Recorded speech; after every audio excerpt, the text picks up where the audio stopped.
اعوذ باللہ من الشیطان الرجیم بسم اللہ الرحمن الرحیم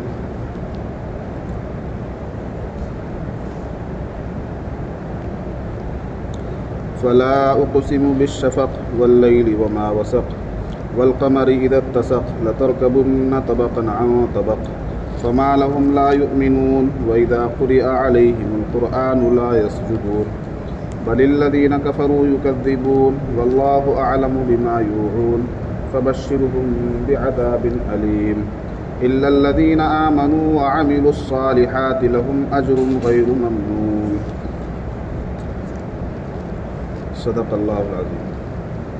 یہ سورہ انشقاق کی اخیر کی آیتیں ہیں، آیت نمبر 16 سے آیت نمبر 25 تک۔ اس سے پہلے اللہ تبارک و تعالیٰ نے شروع صورت میں قیامت کا ذکر کیا کہ قیامت کے وقت آسمان پھٹ جائے گا اپنے رب کے حکم سے، زمین پھیلا دی جائے گی اور اپنے اندر کی تمام چیزیں نکال پھینکے گی۔ ان تمام چیزوں کا ذکر کرتے ہوئے انسان کی مشقت اور اس کی محنت کا ذکر کیا اور اس کے نامہ اعمال کو اس کے ہاتھ میں دیے جانے کا ذکر کیا کہ اگر نیک بندہ ہوگا اس کی نیکیاں زیادہ ہوں گی تو اللہ تعالیٰ اس کا نامہ اعمال مطلب اس کے دنیا میں کیے گئے ایک ایک عمل کا کھاتا اور رجسٹر اس کے داہنے ہاتھ میں دیا جائے گا اگر نیک ہوگا تو، اور اگر آدمی برا ہوگا، گنہگار ہوگا، برائیاں اس کی زیادہ ہوں گی، کافر ہوگا یا فاسق ہوگا تو اللہ تعالیٰ اس کا اعمال نامہ اور اس کے کرتوتوں کا رجسٹر اس کے بائیں ہاتھ میں دے گا، پیٹھ کے پیچھے سے۔ دائیں ہاتھ میں نامہ اعمال دیے جانے کا مطلب یہ ہے کہ وہ آسان حساب اس کا ہوا ہے اور وہ جنت کا مستحق ہے، اور بائیں ہاتھ میں یا پیٹھ کے پیچھے سے نامہ اعمال دیے جانے کا مطلب ہے کہ یہ جہنم کا مستحق ہے۔ تو اب یہاں ان آیتوں میں اللہ تبارک و تعالی کچھ قسمیں کھا کر ارشاد فرما رہے ہیں کہ انسان کو جب ہم نے اتنی ساری باتیں بتا دی اور دنیا کی حقیقت اور سے واقف کرا دیا کہ دنیا کی کیا حقیقت ہے، کہ کچھ بھی نہیں ہے، قیامت آئے گی اور دنیا ختم ہو جائے گی، اور جس خزانے کے لیے انسان مرتا ہے وہ خزانہ زمین سے نکال کر باہر کر دیا جائے گا، اور پھر حساب و کتاب ہوگا، اس کے ایک ایک عمل کا حساب ہوگا، تو پھر کیا وجہ ہے کہ وہ ایمان نہیں لاتے؟ پھر کیا وجہ ہے کہ وہ اللہ پر یقین نہیں رکھتے؟ دیکھیے، فلا اقسم بالشفق، میں قسم کھاتا ہوں شفق کی۔ اللہ تعالیٰ قسم کھا رہے ہیں شفق کی۔ شفق کہتے ہیں سورج کے غروب ہونے کے بعد، سورج چھپ جانے کے بعد جو آسمان پر سرخی نظر آتی ہے اور لال لال جو آسمان نظر آتا ہے اس کو شفق کہتے ہیں۔ شفق دو طرح کا ہوتا ہے، ایک شفق اصفر اور ایک شفق احمر، فقہ کی کتابوں میں پڑھایا جاتا ہے۔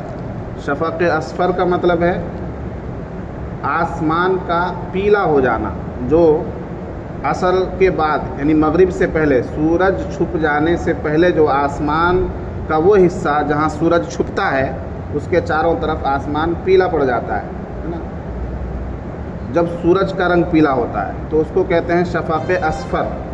اور جب سورج چھپ جاتا ہے تو چونکہ سورج چھپتے ہوئے غروب ہوتے ہوئے لال ٹکیا کی طرح نظر آتا ہے، تو سورج چھپ جانے کے بعد اس کی لالی اور اس کی سرخی آسمان کے اس حصے پر نظر آتی ہے، تو آسمان کا کچھ حصہ لال نظر آتا ہے، سرخ نظر آتا ہے، تو اس کو کہتے ہیں شفق احمر۔ ٹھیک ہے، احمر مانے لال۔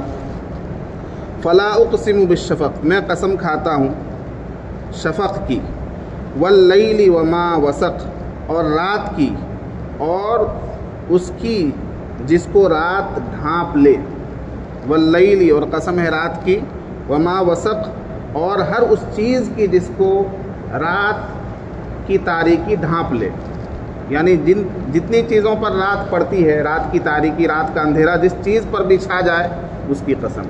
تو ظاہر سی بات ہے کہ ساری مخلوقات اور ساری کائنات پر رات کا اندھیرا چھا جاتا ہے، اور رات جس چیز کو سمیٹ لے، ما وسق، جس کو واللیل وما وسق، اور قسم ہے رات کی اور اس چیز کی جس کو رات جمع کر لے، سمیٹ لے، اپنے اندر چھپا لے۔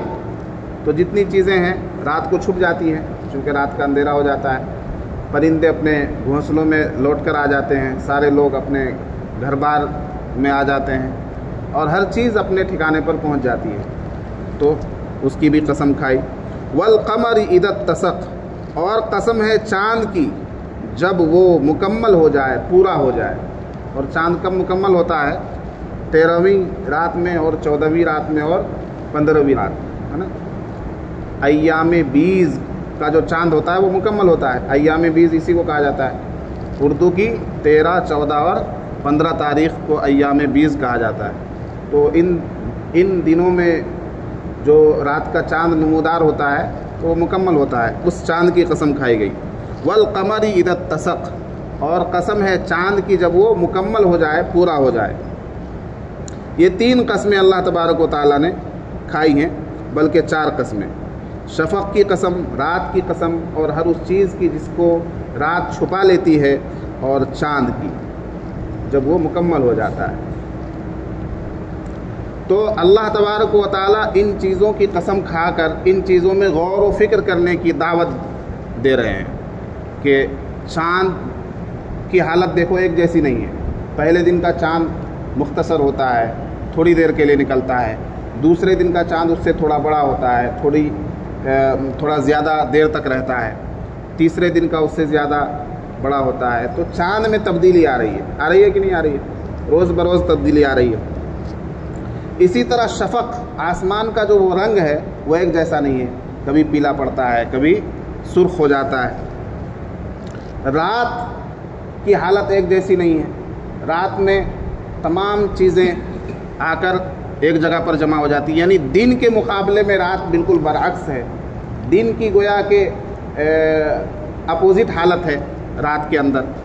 تو اب ان تمام چیزوں میں تبدیلی ہو رہی ہے، تو ان تمام چیزوں کی قسم کھا کر اللہ تبارک و تعالیٰ جو جواب قسم ارشاد فرما رہے ہیں وہ کیا ہے؟ لَتَرْكَبُنَّ طَبَقًا عَنْ طَبَقٍ، کہ تم ضرور بضرور ایک حالت سے دوسری حالت کی طرف چڑھو گے۔ لَتَرْكَبُنَّ طَبَقًا عَنْ طَبَقٍ، تم ضرور بضرور ایک حالت سے دوسری حالت کی طرف چڑھو گے، ایک حالت سے دوسری حالت تمہاری آئے گی۔ ظاہر سی بات ہے، انسان اپنے وجود پر غور کرے تو دنیا کی حالت بھی ایک جیسی نہیں ہے انسان کی، آخرت کی تو ہے ہی نہیں۔ دنیا کی حالت یعنی انسان رحم مادر میں رہتا ہے، اس کے بعد پیدا ہونے کے بعد بچپن کی حالت ہوتی ہے، بچپن کے بعد جوانی کی حالت ہوتی ہے، جوانی کے بعد بڑھاپے کی حالت ہوتی ہے، اور بڑھاپے کے بعد مر جاتا ہے۔ اسی طرح صحت کی حالت الگ ہے اور مرض کی حالت الگ ہے، بیماری کی حالت الگ ہے، مالداری کی حالت الگ ہے اور غربت کی حالت الگ ہے۔ تو انسان کی حالت ایک جیسی نہیں ہے، اور انسان مر جانے کے بعد بھی ایک طبقے سے دوسرے طبقے میں جاتا رہتا ہے، ایک حالت سے دوسری حالت میں چلا جاتا ہے۔ مر گیا، آنکھ بند ہو گئی تو اب وہ قبر میں چلا گیا۔ کہاں چلا گیا؟ قبر میں چلا گیا، عالم برزخ میں چلا گیا۔ پھر وہاں سے آنکھ کھلی، قیامت کا سور پھونکا گیا تو میدان حشر میں چلا گیا۔ میدان حشر میں حساب و کتاب ہوا، نامہ اعمال اگر داہنے ہاتھ میں ملا تو جنت میں چلا گیا، اور اگر بائیں ہاتھ میں ملا تو جہنم میں چلا گیا۔ ٹھیک ہے، تو لَتَرْكَبُنَّ طَبَقًا عَنْ طَبَقٍ، تم ضرور بضرور ایک حالت سے دوسری حالت کی طرف چڑھو گے۔ فَمَا لَهُمْ لَا يُؤْمِنُونَ، تو ان کو کیا ہو گیا کہ وہ ایمان نہیں لاتے۔ فَمَا لَهُمْ لَا يُؤْمِنُونَ، تو ان کو کیا ہو گیا کہ وہ ایمان نہیں لاتے۔ ان تمام چیزوں پر غور کرنے کے بعد بھی انسان اپنی حالت کی تبدیلی پر غور کرنے کے بعد بھی ایمان نہیں لاتا۔ کیا وجہ ہے؟ انسان کو غور کرنے کی دعوت دی جا رہی ہے۔ اچھا، دنیا کا اصول ہے کہ ہر چیز پرانی ہوتی ہے، اور جو بھی چیز پرانی ہوتی ہے وہ ختم ہو جاتی ہے کہ نہیں؟ یہ ایک اصول ہے، ضابطہ ہے کہ ہر چیز پرانی ہوتی ہے، ہر چیز قدیم ہے، اور جو بھی چیز قدیم ہے وہ حادث ہے نا، ختم ہونے والی ہے۔ تو یہ ایک اصول ہے، ضابطہ ہے۔ انسان اپنی حالت کو دیکھے تو وہ ایک جیسا نہیں رہ سکتا ہمیشہ، اس کی حالت میں تبدیلی آ رہی ہے، اور تبدیلی یہ ختم ہونے کی ایک دلیل ہے جس کو سائنس نے بھی مانا ہے، یعنی کسی بھی چیز کے اندر تبدیلی کا آنا یہ اس کے ختم ہونے کی دلیل ہے۔ چیز وہ ختم نہیں ہوگی جس کے اندر کوئی تبدیلی نہیں آئے، اور دنیا میں کوئی ایسی چیز نہیں ہے جس میں تبدیلی نہ آتی ہو، جو پرانی نہ ہوتی ہو، ہے کہ نہیں؟ تو ان تمام چیزوں پر غور کرنے کے بعد بھی فما لہم لا یؤمنون، ان کو کیا ہو گیا کہ وہ ایمان نہیں لاتے؟ وَإِذَا قُرِئَ عَلَيْهِمُ الْقُرْآنُ لَا يَسْجُدُونَ، اور جب پڑھا جاتا ہے ان کے سامنے قرآن تو وہ سجدہ نہیں کرتے۔ جب ان کے سامنے قرآن پڑھا جاتا ہے تو وہ سجدہ نہیں کرتے، یعنی کافر مشرکین۔ ایک روایت میں آتا ہے کہ جب نبی پاک صلی اللہ علیہ وسلم نے اقرأ بسم ربک الذی خلق کی صورت پڑھی اور اس میں جو آیت ہے سجدے کی وہ آیت پڑھی، تو اللہ کے نبی صلی اللہ علیہ وسلم نے سجدہ کیا اور آپ کے ساتھ صحابہ کرام نے سجدہ کیا جنہوں نے سنا اس آیت کو۔ لیکن جو وہاں مشرکین تھے اور منافقین تھے ان لوگوں نے سجدہ نہیں کیا۔ تو اس کا جواب ہے وَإِذَا قُرِئَ عَلَيْهِمُ الْقُرْآنُ لَا يَسْجُدُونَ، کہ جب ان کے سامنے قرآن پڑھا جاتا ہے تو وہ سجدہ نہیں کرتے، یعنی اللہ کے سامنے اپنا سر خم نہیں کرتے، سر تسلیم خم نہیں کرتے، جھکاتے نہیں۔ تو یہ اس واقعے کی طرف اشارہ ہے، اور یہ سجدے کی آیت ہے۔ آج بھی انشاءاللہ سبھی حضرات سجدہ کر لیجئے گا، سجدہ واجب ہو چکا ہے۔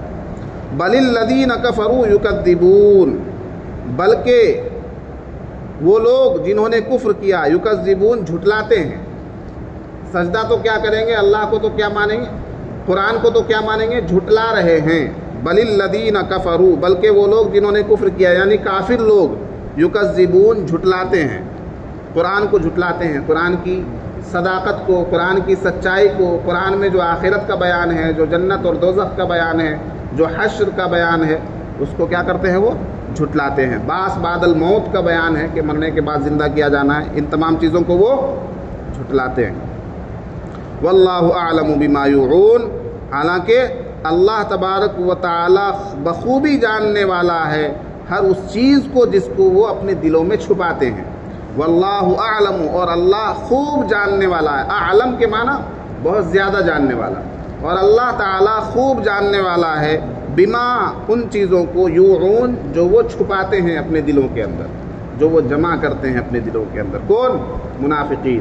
اور وہ منافقین یا کافر یا مشرک اپنے دل میں کیا چھپاتا ہے؟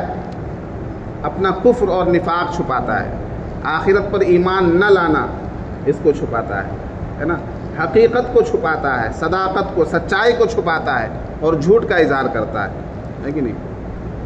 تو ان کے ساتھ کیا کیا جانا چاہیے؟ فَبَشِّرْهُمْ بِعَذَابٍ أَلِيمٍ، تو آپ ان کو خوشخبری سنا دیجئے دردناک عذاب کی۔ ان کو کیا کر دیجئے؟ دردناک عذاب کی خوشخبری سنا دیجئے۔ جو قرآن کو سن کر اس پر ایمان نہ لائے، جو قرآن کو سن کر اس کی باتوں کو تسلیم نہ کرے، قرآن کی سچائی کو نہ مانے اور اپنے دل میں کفر کو چھپائے رکھے، ان کی سزا کیا ہے؟ فَبَشِّرْهُمْ بِعَذَابٍ أَلِيمٍ، تو ان کو آپ دردناک عذاب کی سزا سنا دیجئے۔ اور دردناک عذاب کیا ہے؟ دردناک سزا کیا ہے؟ وہ جہنم کی سزا ہے، جہنم کا عذاب ہے۔ ہاں، مگر جو قرآن کو سن کر ایمان لے آیا، جس نے نبی پاک صلی اللہ علیہ وسلم کو سچا نبی تسلیم کر لیا اور آپ کی ایک ایک بات کو سچ مان لیا، اس کے ساتھ کیا ہوگا؟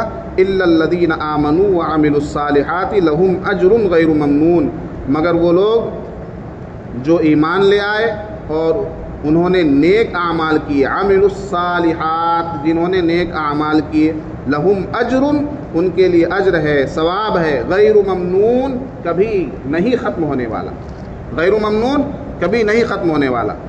جو ایمان لے آئے اور انہوں نے اعمال صالحہ کیے، نیک عمل کیے، ان کے لیے کبھی نہ ختم ہونے والا اجر ہے، کبھی نہ ختم ہونے والا اجر ہے۔ تو ایمان کے ساتھ ساتھ عمل صالح بھی ضروری ہے۔ جہاں بھی قرآن میں اللہ تبارک و تعالیٰ نے جہنم سے یا جہنم کے عذاب سے لوگوں کو بچایا ہے یا استثناء کیا ہے، تو وہ ان لوگوں کو استثناء کیا ہے جو ایمان والے ہوں اور عمل صالح والے ہوں،